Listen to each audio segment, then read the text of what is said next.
안녕하세요. 저는 31살 평범한 직장인입니다. 지금은 이직해서 다른 회사를 다니고 있지만 예전 직장에서 만나 동갑이라는 이유로 금방 절친이 됐던 친구가 한 명 있어요. 오늘은 그 친구와 쌓아온 3년 가까운 인연을 한순간에 정리하게 된 이야기를 들려드리려고 합니다. 30대 초반, 적지도 많지도 않은 나이지만 이쯤 되면 인간관계에서 가장 무서운 건 대놓고 하는 욕이 아니라 다 너를 위해서 하는 말이라는 위선이더라고요.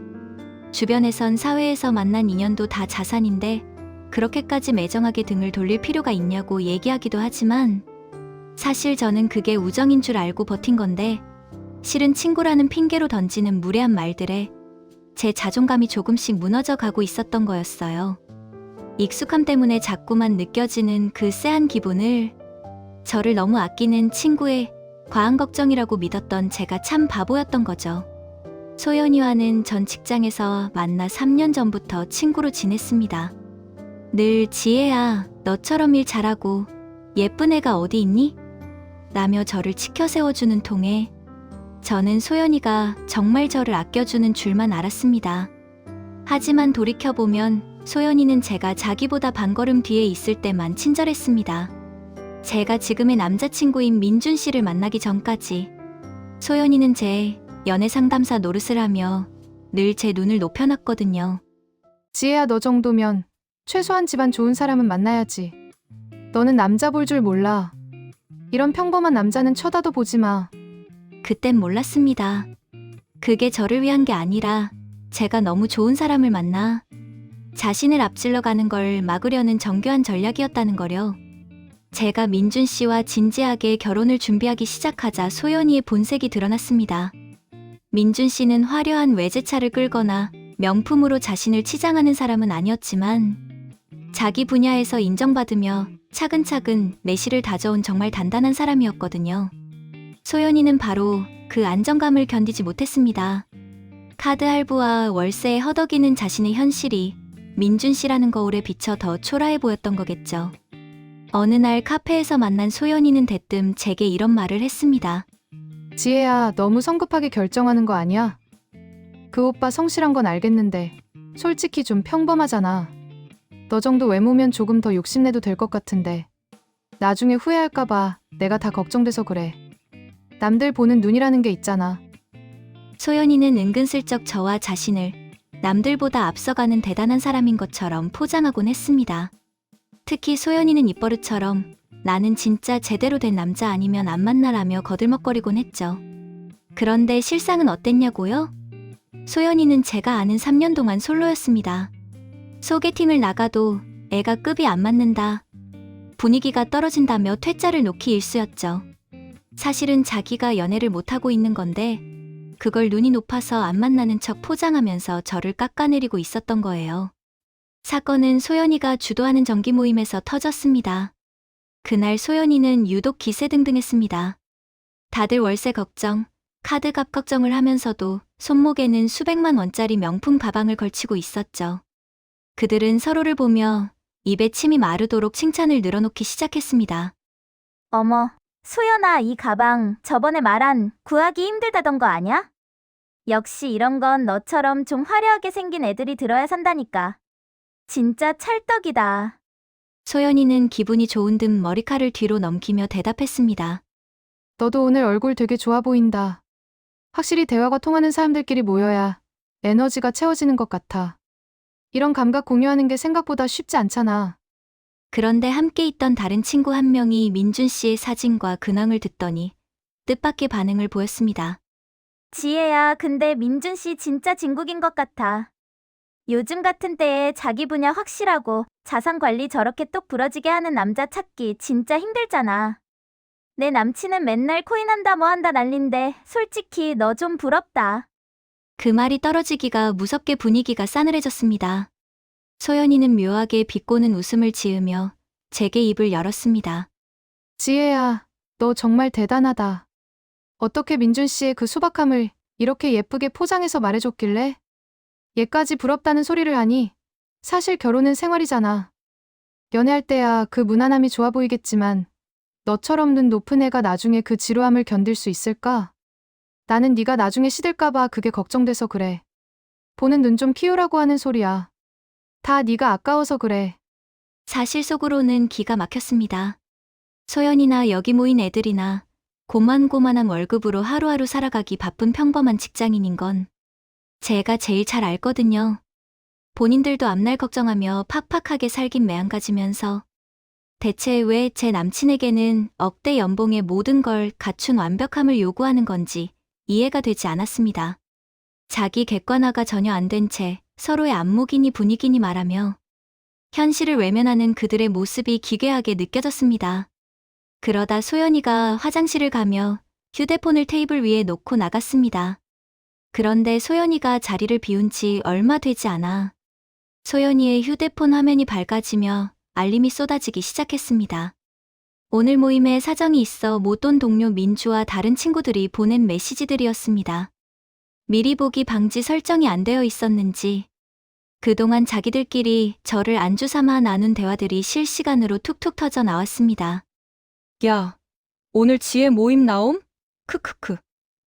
걔 결국 그 평범남이랑 결혼한다며? 진짜 웃기지 않냐? 지혜 걔는 지가 우리랑 같은 선상에 있다고 착각하게 계속 띄워줘야 함. 그래야 평생 우리 들러리나 서면서 비위 맞추지. 우리 모임 병풍으로 걔만한 게 없긴 하잖아. 크크크. 지 아깝다는 말에 속아서 평생 혼자 살 줄 알았더니 운치가 없네. 화면 속 메시지들은 제가 알던 소연이와 친구들이 맞나 싶을 정도로 저급하고 잔인했습니다. 소연이와 그 무리들은 제가 민준 씨처럼 내실 있는 남자를 만나 진짜 안정된 삶으로 넘어가는 걸 질투하고 있었던 거예요. 본인은 아무도 만나지 못하는 현실을 제 남친을 깎아내리는 것으로 보상받으려 했던 거죠. 그날 밤 민준 씨에게 이 사실을 털어놨더니 민준 씨가 한참을 망설이다가 저에게 충격적인 이야기를 들려줬습니다. 예전에 저희가 다 같이 잠깐 만났을 때 제가 화장실에 간 사이 소연이가 민준 씨를 따로 불러 세워놓고 이런 말을 했다는 거예요. 지혜가 지금은 결혼하고 싶어서 안달난 상태라 민준 씨의 그 성실함이 좋아 보이겠지만 얘가 워낙 눈이 높고 화려한 거 좋아해서 금방 실증 낼 스타일이다.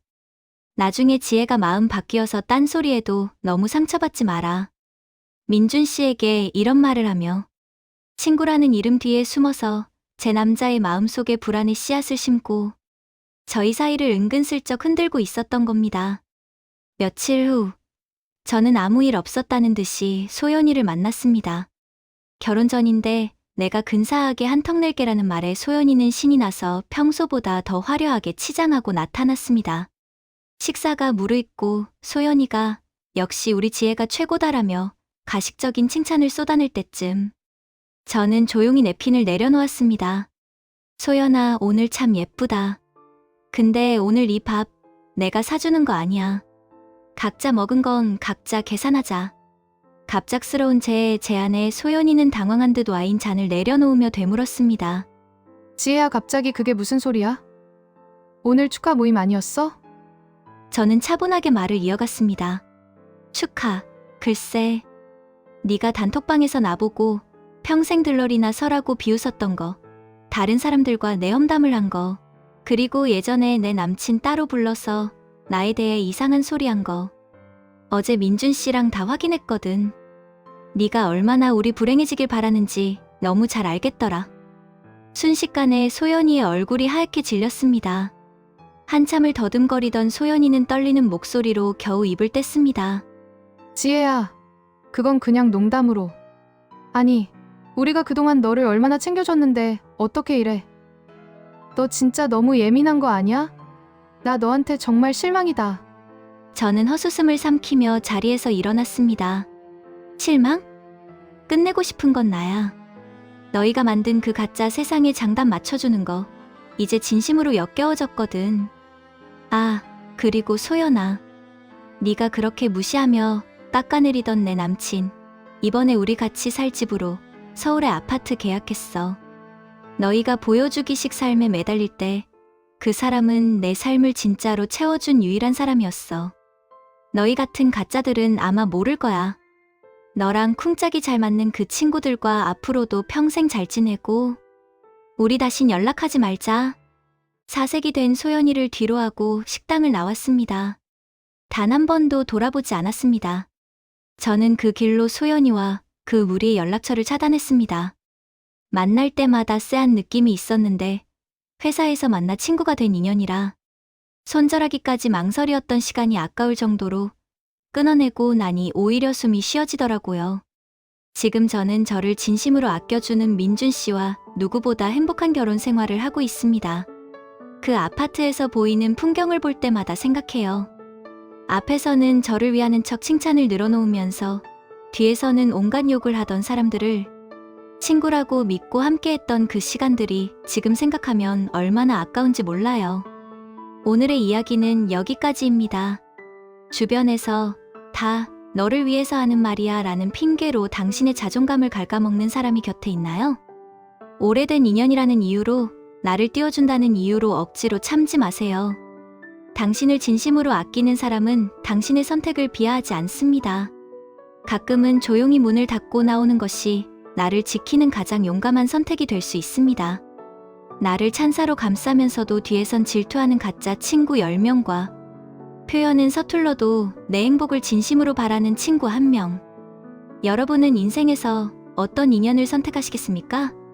오늘 사연이 공감되셨다면 좋아요와 구독 부탁드립니다. 여러분의 소중한 경험담도 댓글로 남겨주세요. 지금까지 이야기로그였습니다. 감사합니다.